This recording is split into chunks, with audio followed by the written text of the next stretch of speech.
Everyone, the life এডিটের আরেকটি নতুন ভিডিওতে আমি পায়েল জানাচ্ছি সবাইকে স্বাগত। আশা করি আপনারা প্রত্যেকে ভালো আছেন আর আমিও খুব ভালো আছি। কালকে রাখি পূর্ণিমা, তাই সবাইকে রাখি পূর্ণিমার শুভেচ্ছা। আর এখন আমি আর সন্দীপ যাচ্ছি কোনার গ্রসারি, একটা ইন্ডিয়ান মার্কেট যেখানে কিনা পাওয়া যায় রাখি, প্রত্যেক বছরই আসে। আর আমাদের একটু রাখি দরকার, কারণ কালকে গোপালকেও পরাতে হবে আর ছেলেমেয়েরাও হাতে রাখি বাঁধবে, তার জন্য যাচ্ছি রাখি শপিং করতে। পৌঁছে গেলাম কোনার্কে। এই হচ্ছে কোনার্ক গ্রসার, আমাদের ইন্ডিয়ান স্টোর। এই কোনার্ক গ্রসারের জন্যই কিন্তু ওমহাতে এত দেশের থেকেও আমরা দেশের ছোঁয়া পাই। আর নেমে দেখি কি সুন্দর একটা ফুল গাছ, কালারটা কি সুন্দর, দেখুন কি ভালো লাগছে। ওই দিকেও রয়েছে আর একটা লাল। যাই হোক, ভেতরে গিয়ে দেখি বিশাল রাখি সম্ভার, মানে এত কালেকশন ওরা এবছর এনেছে। প্রত্যেক বছর কিন্তু এরকম আনা হয় না। প্রত্যেকটা রাখি মানে এত সুন্দর, মানে কি বলবো। আমি অনেকগুলোই নিয়েছি, আপনাদের দেখাবো পরে বাড়ি গিয়ে কোনগুলো নিয়েছি। আর এইগুলো তো দেখে তো মনে হচ্ছে এক একটা সব রূপোর ব্রেসলেট। দেখুন, এই যেটা আমি এখন হাত দিয়ে তুলছি, আমি এটা মেয়ের জন্য নিয়েছি। বেশ সুন্দর এটা।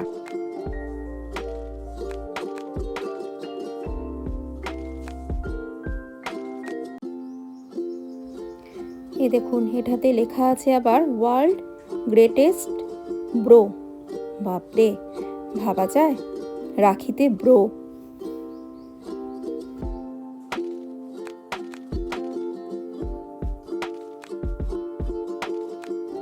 আচ্ছা, এটা কিসের রাখি বলুন তো? এটা কি সেই ছোটা ভীম? আমার তো তাই মনে হচ্ছে এটা ছোটা ভীম। ছোটোবেলায় বলতে কি, আমার ছেলের ছোটোবেলায় যখন কলকাতায় থাকতাম, তখন আমার ছেলে ছোটা ভীম দেখতো, ওর সঙ্গে আমিও বসে দেখতাম। আমার মনে হচ্ছে এটা সেই ছোটা ভীম রাখি, এখন এরকম বেরিয়েছে। যাই হোক, বাজার কিন্তু দারুণ, রাখির বাজার। আর এটা দেখুন কি সুন্দর, মনে হচ্ছে জুয়েলারি বক্স, এর ভেতরে একটা সোনার মানে ব্রেসলেট রয়েছে, খুব সুন্দর লাগছে।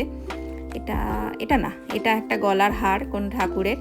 আর এইগুলো কি সুন্দর, বক্সগুলো দেখেই তো মনে হচ্ছে সবকটা কিনে নিয়ে যাই, এত সুন্দর। যাই হোক, রাখির বাজার টাজার তো ভালোই করা হলো। আর এই যে দেখুন, এখানে আবার বজরংবলী, এটা আমি নিয়েছি আমার ছেলের জন্য। কি সুন্দর, পুরো মনে হচ্ছে যেন একদম রূপোর ব্রেসলেট, তাই না? এবার আসলাম একটু ধোসা ব্যাটার নিতে। এটা না, এটা হচ্ছে ইডলি ব্যাটার, এর পরেরটা ধোসা ব্যাটার নেব। এই ধোসা ব্যাটারটা ভীষণ ভালো হয়। এটা কিন্তু পুরো হোমমেড, মানে বাড়ির থেকে বানানো, একদম কোনো প্রিজারভেটিভ দেওয়া থাকে না। আর যেহেতু রাখি, একটু তো মিষ্টি নিয়ে যেতে হবে ঘরে, একটু গোপালকে দেব। তারপরে কালকে একটু সত্যনারায়ণ পুজো আছে একজনের বাড়িতে, সেখানে নিমন্ত্রণ, ওখানে যাব, তাই ভাবছি একটু মিষ্টি নিয়ে নিই, একবারে এসছি যখন। এই দেখুন, আবার পানও বিক্রি হচ্ছে, তাও আবার খিলি করে। এটা কিন্তু মিষ্টি পাতা, আমি একবার কিনেছিলাম, বেশ ভালো খেতে হয়, খুব সুন্দর, একেবারে কলকাতার মতো।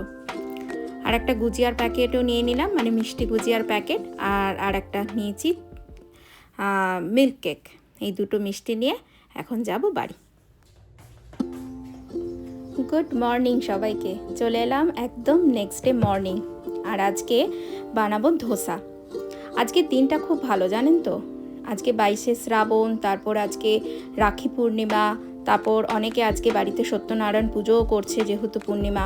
আবার সাউথ ইন্ডিয়ানদের আজকের দিনে একটা ওরা লক্ষ্মী পুজো করে, বারালক্ষ্মী পূজা বলে, সেটাও আজকে, মানে আজকের দিনটা খুব ভালো। তা যাই হোক, আজকে বানাবো ধোসা। আর অন্য দিন তো ছাতু, তারপরে স্মুদি, এই সমস্তই আমরা খাই ব্রেকফাস্টে, কিন্তু আজকে একটু ধোসা বানাবো। আগের দিন নিয়ে এসেছি ইন্ডিয়ান স্টোর থেকে, আপনাদের দেখিয়েছি। আর এখানে এই ব্যাটারটা কিন্তু একেবারে ফ্রেশ হয়, যেহেতু সাউথ ইন্ডিয়ান কিছু মহিলা নিজেরা ঘরে বানিয়ে দোকানে বিক্রি করে, এটা আমি জানি, এটা খুব ফ্রেশ হয়। আর যার জন্য আমি বানিয়ে নেব একটু পিনাট চাটনি। তার জন্য পিনাটটাকে আমি শুকনো খোলা একটু ভেজে নিয়েছি, ভালো করে একটু লাল লাল দাগ হয়ে গেছে, ওরকম অবস্থায় তুলে নিয়ে তারপর ওই কড়াইতেই, আমি লোহার কড়াই এখানে ইউজ করেছি, একটু তেলে দিয়েছি পেঁয়াজ কুচি, মানে বড় বড় করে পেঁয়াজটাকে কেটে, অর্ধেক পেঁয়াজ, বেশি না, তার সঙ্গে দুটো বড় রেড চিলি, ঝাল যদি আপনাদের বেশি পছন্দ করেন আপনারা খেতে, তাহলে আপনারা রেড চিলি বেশি দিতেই পারেন। আমি খুব একটা ভালোবাসি না, তাই হালকা মতো দিয়েছি। আর 2 কোয়া রসুনও দিয়েছিলাম, আর একটু তেঁতুলের কাঠ দিয়েছি। এটা দিয়ে ভালো করে এটাকে ফ্রাই করে, ওই আগে থেকে যে ফ্রাই করে রেখেছিলাম পিনাটটা, এই সবগুলো একসঙ্গে গ্রাইন্ডারে চালিয়ে দেবো। চালিয়ে দিলেই কিন্তু আমার একেবারে পিনাট চাটনি রেডি। আর চাটনিটাতে আমি তখন নুন দিতে ভুলে গিয়েছিলাম, তাই ওপর থেকে একটু স্প্রিঙ্কল করে নুন দিয়ে দিলাম। আপনারা চাইলে এর ওপর কিন্তু কারি পাতা দিয়ে, সর্ষে দিয়ে যেরকম ছোক লাগায় ওটাও দিতে পারেন, কিন্তু আমি দিইনি। আর এবার চলে আসলাম একেবারে ধোসা বানাতে। চাটনিটা বানিয়ে রাখলাম আগে, তাহলে আমি চটচট করে মানে ধোসা হলেই সবাইকে সার্ভ করতে পারবো। তা এটা আমি লোহার একটা তাওয়া নিয়ে নিয়েছি, তার ওপর তেল প্রথমে গ্রিস করে দিয়েছি। আর প্রচণ্ড গরম যদি বুঝেছিলাম যে প্রচণ্ড গরম হয়ে গেছে, তাই আমি ওপর থেকে একটু জলের ছিটা দিয়ে দিয়েছিলাম। এই পদ্ধতিটায় কিন্তু আপনারা অ্যাপ্লাই করতে পারেন, তাতে কিন্তু ধোসা ক্রিস্পি হয়। এরপর কিছুই না, যেরকম দোকানে দেখি ধোসা ব্যাটারটা দিয়ে মানে হাতা দিয়ে এরকম গোল গোল গোল গোল করে, সেটাই করে দিলাম। আর ওপর থেকে দিয়ে দিয়েছি একটুখানি ঘি। ঘিটা দিয়ে তারপর কিছুক্ষণ একটু স্টে করে রেখে দেব। তারপর যখন দেখবো চারিদিকটা নিচটা এরকম লাল লাল হয়ে গেছে, বুঝবো, তখন খুন্তি দিয়ে সুন্দর করে ওটাকে তুলে নিতে হবে। আর ওল্টাবো না, তাহলেই কিন্তু একদম ধোসা খুব ক্রিস্পি হয়। দেখুন, দারুণ হয়েছিল খেতে, খেতেও খুব ভালো হয়েছিল। সবচেয়ে বড় কথা, একেবারে ক্রিস্পি, আর তার সঙ্গে চাটনি, কম্বিনেশনটা কিন্তু দারুণ ছিল। প্লেটের মধ্যে ধোসাটা দিয়ে দিলাম, আর ওপর থেকে একটু চাটনি দিলাম। দিয়ে এবার দেবো এটা আমার মেয়েকে। আমার মেয়ে খুব ভালোবাসে। খেয়ে বল কেমন হয়েছে? খুব ভালো হয়েছে। খুব ভালো হয়েছে? ক্রিস্পি হয়েছে? একটু ক্রিস্পি। ড্রাই ক্রিস্পি ধোসা পছন্দ করে, তাই তো? আর একটা খাবি? কেন?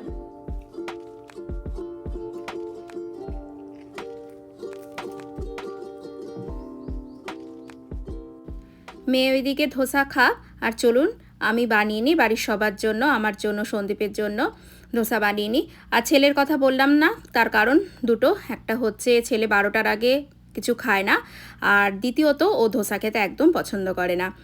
তার জন্য শুধু আমার আর সন্দীপের জন্যই বানিয়ে নেব। আর আজকে এত রিল্যাক্স করে সুন্দর করে ধোসা বানানোর কারণ একটাই, আমার লাঞ্চ বানানোর আজকে কোনো তাড়া নেই। তার কারণ সন্দীপ বলেছে আজকে লাঞ্চ বাইরে করবে, বাইরে বলতে আউটসোর্স করব, বাইরে থেকে নিয়ে আসব। আর বিকেলে আমার এক বন্ধুর বাড়িতে নেমন্তন্ন, সত্যনারায়ণ পুজো, তার জন্য এত রিল্যাক্স করে আমি ধোসা বানাচ্ছি।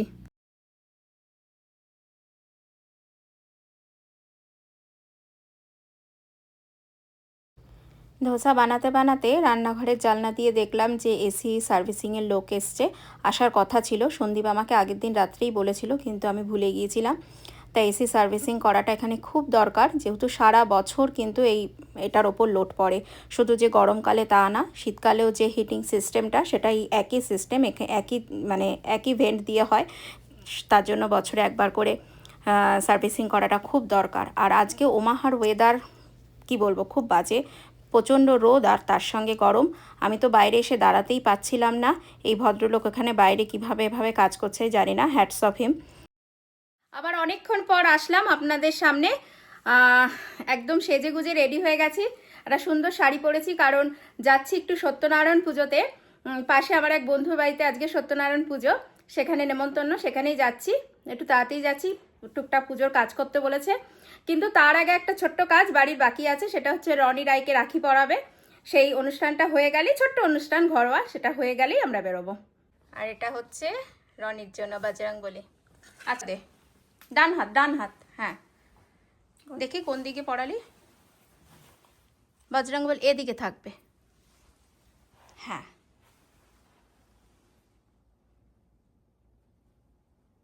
বা দাদাভাইকে প্রণাম করো, আশীর্বাদ করো। তুমি মাথায় হাত দাও বাবা, হ্যাঁ। এবার দাদা, হ্যাঁ রনি, তুমি বুনুকে পরিয়ে দাও। বা হাতে, হ্যাঁ। সোজা পড়িয়েছিস? হ্যাঁ, পড়া এবার, হ্যাঁ।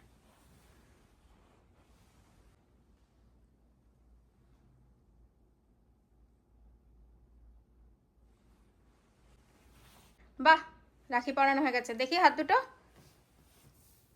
কি সুন্দর। এবার দুজন দুজনকে একটু মিষ্টি খাইয়ে দাও।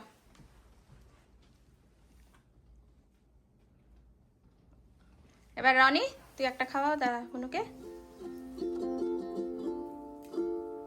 বাহ। আপাতত আমি আর রাই যাচ্ছি পাশেই পুনামের বাড়িতে। পুনামের বাড়ি তো আমার পাশেই, অনেকেই আপনারা জানেন, যারা আমার ভিডিও দেখছেন তারা জানেন পুনাম আমার খুব ভালো বন্ধু, পাশেই থাকে। ওর বাড়িতেই আজ নারায়ণ পুজো। আর আমি আমার হাইড্রেঞ্জিয়া গাছ থেকে একটা এরকম বড় হাইড্রেঞ্জিয়া তুললাম, নারায়ণ পুজোতে দেবো ঠাকুরকে। এখন চলে এসেছি পুনামের বাড়িতে, আর বাড়ির সামনেটা কি সুন্দর সাজিয়েছে। বাহ, অবশ্যই ফুলটা একটু পড়ে গেছে, দাঁড়ান বেলটা দিই।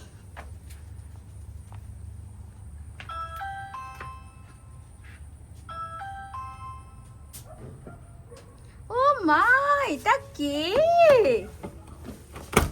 এটা কে? বাহ, কি সুন্দর আলপনা, পারফেক্ট পুজো বাড়ি। এটা সোনু দিদি করেছেন। সোনু দিদি? আচ্ছা রাই দিদি, এই হাইড্রেঞ্জিয়াটা নারায়ণের জন্য এনেছি। Thank you. সুন্দর না? হ্যাঁ ভীষণ সুন্দর। আর একটা কাজ কর, ওকে একটা বড় ট্রে দাও তো। এই আমি এনেছি একটা, এই হ্যাঁ এই যে এর মধ্যে দেখ, যদি আরো ফুল লাগে আমি নিয়ে আসছি। কি সুন্দর সাজিয়েছে দেখুন ঠাকুরের জায়গা, অপূর্ব। এনে আর এটা পুরো করেছে কিন্তু পুনামের হাজবেন্ড। কি সুন্দর লাগছে, বাহ। এই যে নারায়ণ, পাশে গোপাল, গপুটা আমাকে অবশ্য ওই দিয়েছে। আর এখানে হচ্ছে কি শিব পার্বতী। হ্যাঁ শিব পার্বতী। এখানে আছে রাম ঠাকুর। পুনাম রাম ঠাকুরের দীক্ষিত, তাই তো পুনাম? হ্যাঁ, পুনাম হচ্ছে আমাদের গুরুদেব রাম ঠাকুর। হ্যাঁ, পুনামের গুরুদেব হচ্ছে রাম ঠাকুর। আর ওখানে হচ্ছে লক্ষ্মী আর মনে হয় গণেশ। লক্ষ্মী গণেশ, আর ওদিকে হনুমানজি, ও আর এই হচ্ছে শিব পার্বতী গণপতি। বাহ, কি অপূর্ব সাজিয়েছিস, বেশ ভালো লাগছে। এই পুজো আচরা আমার বড় প্রিয়, ভীষণ ভালো লাগে। সে নিজের বাড়িতেই করি কিংবা বন্ধুর বাড়িতে গিয়ে তাকে সাহায্যই করি, ভীষণ প্রিয় কাজ আমার। তাই বসে পড়লাম মালা গাঁথতে, নারায়ণের জন্য, তার ঘটের জন্য, পুনামের গুরুদেবের জন্য। আর সিন্নির প্রসঙ্গ নিয়ে কথা হচ্ছিল। নারায়ণ পুজো মানেই সিন্নি, তাই না? আমাদের বাঙালির সিন্নি ছাড়া নারায়ণ পুজো হয় না। আর সিন্নি আমার বড় প্রিয়, আমার মনে হয় আপনাদেরও অনেকের প্রিয়। আমি এখন মালা গাচ্ছি, এটা হচ্ছে ঘটের জন্য, যে ঘট বসবে সেই ঘটের মালা। আর এই সমস্ত ফুলগুলো আমার গাছের ফুল, আমার গাছের গাঁদা ফুল। এতদিনে মনে হলো না যেন ফুল ফোটানো আমার সার্থক। যে কোনো পুজোতেই সবাই মিলে হাতে হাতে কাজ করার আনন্দই আলাদা, তাই না? তার জন্য সবাই কিন্তু আমরা পুজোর কাজে লেগে পড়েছি। মন্ত্রতন্ত্র আমরা কয়জনই বা জানি, তাই এই পুজোর কাজের মাধ্যমেই কিন্তু আসল পুজো, ঈশ্বরকে সেবা করা হয়। আমার মা তাই বলে, এই জোগাড় করাই হচ্ছে আসল ঈশ্বরকে পুজো করা। এই মালাটা গাঁথলাম জয়রামের জন্য, পুনামের গুরুদেব, তার জন্য না। এই এত সুন্দর সিংহাসনটা বানিয়েছে বিবেক, মানে পুনামের হাজবেন্ড, নিজে হাতে। কি সুন্দর হয়েছে দেখুন। আর এই এত সুন্দর সিংহাসনটা নিজের হাতে ফুল দিয়ে সাজানোর লোভটা যেন সামলাতে পারলাম না, তাই একটু সাজিয়ে দিলাম। এখানে নৈবেদ্য সাজানো হচ্ছে। নৈবেদ্যে কি কি পড়বে? ব্লুবেরি, আপেল, কলা, শসা আর একটু নাশপাতি মানে পেঁয়াজ। বাহ, বাচ্চাদের কিরকম সেন্স হয়েছে দেখেছেন? আজকে রাখি, সত্যনারায়ণ পুজো উপলক্ষে সবাই এথনিক পোশাক পরেছে। কি মিষ্টি লাগছে না সবাইকে? আর এখানে কি সুন্দর ফল কাটা হয়েছে দেখুন, নন্দিতাই সুন্দর করে সাজিয়েছে। এখানে সব ফুল, সব পুজোর জোগাড় কিন্তু কমপ্লিট, শুধু এখন পুরোহিত মশাই আসার অপেক্ষায়।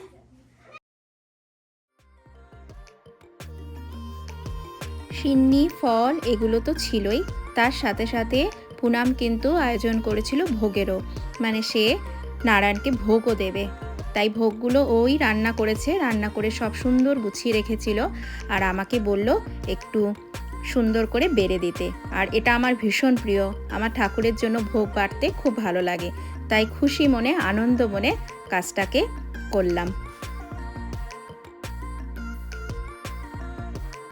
ভোগে ছিল অনেক কিছু, তার মধ্যে ছিল বাসন্তী পোলাও কাজু কিশমিশ দিয়ে, করেছিল 5 রকমের ভাজা, পটল ভাজা, আলু ভাজা, ঢ্যাঁড়স ভাজা, বেগুন ভাজা, আর ছিল ফুলকপি ভাজাও। আর তার সাথে ছিল আলু, ফুলকপি আর পনির দিয়ে একটা রসা, ছিল টমেটো দিয়ে চাটনি, আর ছিল পরমান্ন, যাকে বলে পায়েস। এই সমস্ত কিছু দিয়ে ভোগটাকে সুন্দর করে সাজিয়ে দিলাম ভগবানের উদ্দেশ্যে নিবেদনের জন্য। এদিকে পুরোহিত মশাইও চলে আসলেন। ইনি কিন্তু আমাদেরই পরিচিত বাঙালি, তাই পুজোটা হয়েছিল সম্পূর্ণ বাঙালি মতে, মানে নিয়ম কানুন সব বাঙালি। এমনিতে এখানে মন্দিরের পুরোহিত দিয়ে পুজো করালে সেটাও খুব ভালো হয়, কিন্তু দক্ষিণ ভারতীয় মতে হয়, সেটা আমাদের বাঙালিরা আমরা অত মন্ত্রগুলো ধরতে পারি না, বুঝতে পারি না। তাই আমরা সবসময় চেষ্টা করি বাড়িতে কেউ কিছু পুজো করলে তা এই সৌমদা, মানে আমাদের প্রিয় সৌমদাকে দিয়ে করানোর। উনি খুব সুন্দর করে পুজো করেন। নমস্তে বিশ্বরূপায় শঙ্খচক্রধরায় চ পদ্মনাভায় দেবায় ঋষিকপতায়ে নমঃ নমো অনন্ত স্বরূপায় ত্রিগুণাত্ম বিভূষণে এষ পুষ্পাঞ্জলি ওম সত্যনারায়ণায় নমঃ। পর পরিচগমন দ্বিজ কহে অবন্তিতে করি আমি বাস, অতীব দরিদ্র আমি ভিক্ষামাত্র আস, ভিক্ষা করি লয়ে যায় যাহা পায় ঘরে, তাহে উভয়ের পেট কবু নাই ভরে।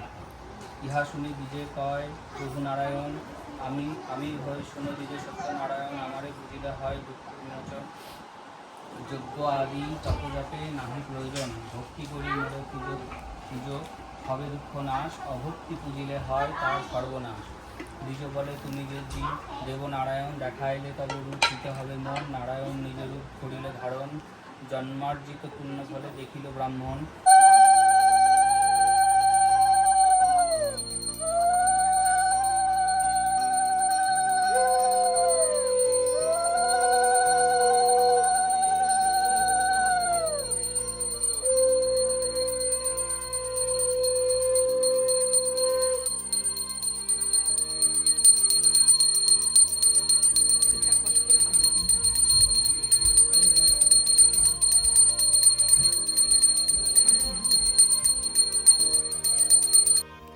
আরতি সম্পন্ন হলো, তার সাথে পুজো। ঠাকুরমশাই প্রসাদ নেড়ে দিলেন, তার সাথে ঘটও নেড়ে দিলেন। তারপর চলে গেলাম প্রসাদ খেতে। প্রসাদে ছিল অনেক কিছু, ছিল পোলাও, ছিল গুড়ের পায়েস, তার সাথে কোফতা, ছিল লুচি, আলুর দম, মিষ্টি, আরও অনেক কিছু। খাবার দাবার খুব সুন্দর ছিল, যেরকম হয় আর কি প্রসাদ। আর তার সাথে সন্ধ্যাটা ছিল আধ্যাত্মিকতায় পূর্ণ, এত ভালো লাগেছিল বলার মতো নয়। তা আপনাদের কেমন লাগলো আজকের ভিডিও অবশ্যই কমেন্ট করবেন। যদি ভালো লাগে একটা লাইক করবেন, আর আমার চ্যানেল দ্য লাইফ এডিটকে সাবস্ক্রাইব করে আমার পাশে থাকবেন। দেখা হচ্ছে পরের ভিডিওতে, ততক্ষণের জন্য টাটা, সবাই খুব ভালো থাকবেন।